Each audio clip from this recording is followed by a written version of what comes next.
we are going to discuss about the root locus for the particular function for the particular system. This question was asked in previous year, and it is very important questions. So still you didn't subscribe our channel, please subscribe it and share with your friends.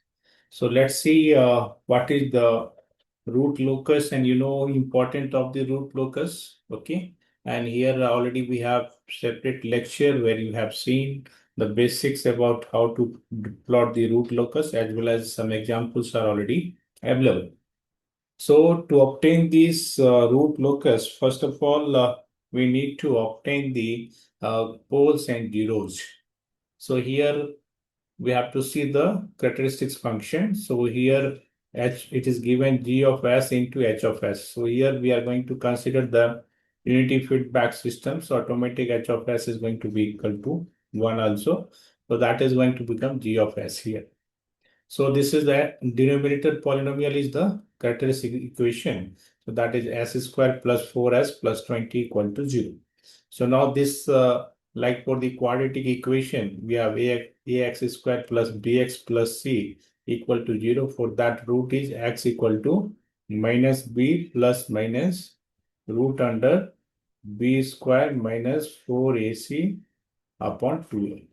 So based upon this, we are calculating the roots here. So in this, b value is 4, a value is 1, and c value is 20. So on the basis of that, substitute the values. Then is, and something is common inside the square root, we have taken outside. Then we have the cancellation. So inside the square root, now we have minus 4. So minus 4 can be written as 4 iota square. So finally, a square root of this 4 iota square is what?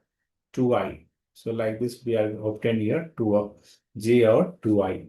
So now roots are minus 2 plus minus j4. So here we have complex conjugate roots. So one is the minus 2 plus j4, and another is the minus 2 minus j4. So we have two complex conjugate roots here. And here, if you'll see that numerator polynomial, so that is s plus 5 equal to 0. So that is s equal to minus 5, that is the 1, 0. So for the given system, we have 2 poles and 1, 0. Next, we have to find the root locus on the real axis after getting the poles and zeros. So here, if you see that, if you try to locate this, so that is the 0 will come here, and poles will be here minus 2 and plus 4j we have, and minus 4j. So plus 4j, this pole will come, minus 2 somewhere, suppose here minus 2 we have, and this will going to be pole 2. So now to check it, we'll take the test point left side of the minus 5. So if test point is left side, so right side, what we have on the real axis, only 1, 0 is available. So 1, 0 means 1 is the odd number. So that's why root locus is going to lie on the real axis. So finally from the minus 5, it will go towards the infinity, towards the left side. So next we have to find the angle of asymptotes as well as centroids. So to obtain the angle of asymptotes, we have formula plus minus 180 into 2q plus 1 upon n minus n. So n is the number of poles, m is the number of zeros. So on this q depends, q equal to 0, 1, 2, and we go up to n minus m.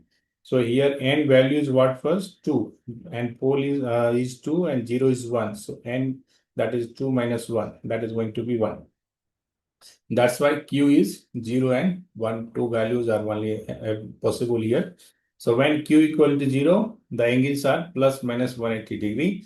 Similarly, when q equal to 1, then angle is plus minus 540 degree. So that you see that it will come 360 plus again plus minus 180 degree. So that's why we are having plus minus 180 degree. So here what we are saying that only one angle is here, plus minus, same angle is being repeated here, and here we have only one asymptotes, okay, for the plus 180 degree. Next, we have to find the centroid. To obtain the centroid, formula is sum of poles minus sum of zeros divided by n minus n. So sum of poles, both poles are added here, minus sum of zeros, only 1 0 is here, that is being subtracted here. So finally, we have minus 4 plus 5, that is equal to 1. N minus 1 is what? 1. So centroid, what we got? Plus 1. Next, we have to find the breakaway point or break-in point. So here breakaway point is going to exist or not. For that, we need to find the closed loop transfer function. So that closed loop transfer function g of s upon 1 plus g of s into h of s. So this is already given to us. So finally, if you substitute the value here, okay. So after rearrangement, we have this transfer function. Now characteristics equation is s squared plus 4s plus 20 plus k into s plus 5. So this is we are going to equate to 0 and try to find the value of k. So now we got the value of k minus s squared plus 4s plus 20 is in the numerator, and denominator we have s plus 5. So now to whether it has a break-in or breakaway point or not, we have to differentiate the k with respect to s and we have to equate to 0. Then we'll check the value of this k for the corresponding value of this root of this characteristic equation, what we are going to get after dk by ds. So now we'll differentiate. So here we have u upon v. Okay, that differentiation, that will be b du by whatever dt minus u dv by dt upon v square. So same concept we are using here. So s square plus 4s plus 20 differentiation is this. And in the second one, we have differentiation of s plus 5, that is 1, and s plus 5 whole square we have in the denominators. So again, what we are going to multiply, and some terms is going to be cancelled. That we are going to cancel. We are going to equate to 0 here.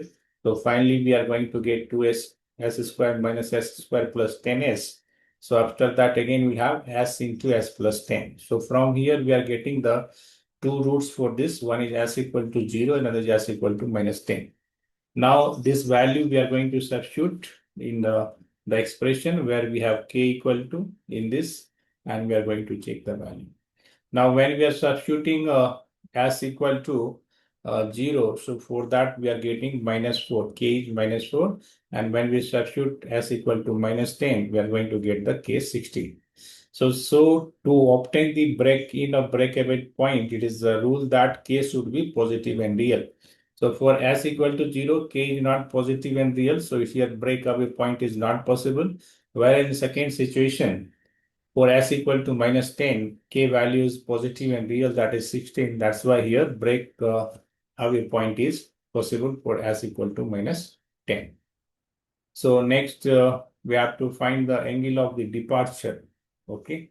So this angle of departure for when we have that is a complex pole, or when we have complex zero, then we have angle of arrival. So here for this complex pole, what we are doing, already this is the zero, that is the denoted by the small circle, and poles are denoted by the cross. Now we are joining this pole. Okay, this one suppose we'll take P1, this one is the P2. So this P1 we are joining with zeros and pole. And what is the angle? That angle we are going to measure. So this angle is 90 degree, that is theta 1 is here 90 degree. And this theta 2 we can find by the value of 10. So 10 means opposite sides. This height is how much? 4. And adjacent side, this length is how much? -2 -5 is here. So that is going to be here 3. On the basis of that, we are finding the angle of departure. For this formula is 180 degree minus sum of this angle that is connecting to the pole plus sum of the angle connecting to the zeros. So here only we have one angle. So this is theta 1 for the pole, theta 2 for the zero. So theta 1 is the 90 degree, whereas theta 2 is the 10 inverse 4 upon 3. This angle, okay. So finally, we have to calculate with the help of calculators, and we are getting 143.15. So this is the angle of departure. So we'll plot on the graph. So this is the positive for the P1. So for the P2, it is going to be the negative values. And we have breakaway point for s equal to -10. That is going to be somewhere here, and centroid is here. So these are the calculation that we have to do for this root locus. After doing this calculation, next we have to plot the graph. Okay. So next we are going to see the graph.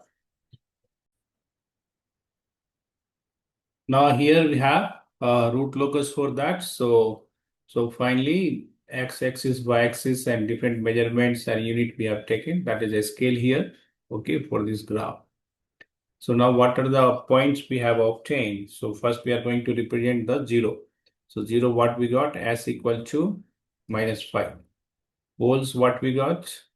That is the -2 plus 4j. So this is the one of the pole. Okay, that we can join also what means with dotted line. So this is the one of the pole. And second pole we have here. That is the -2 minus 4j. So first of all, we have represented pole and zeros.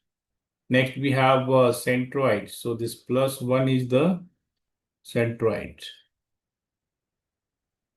And take that is the breakaway point is here. Okay, that is the -10.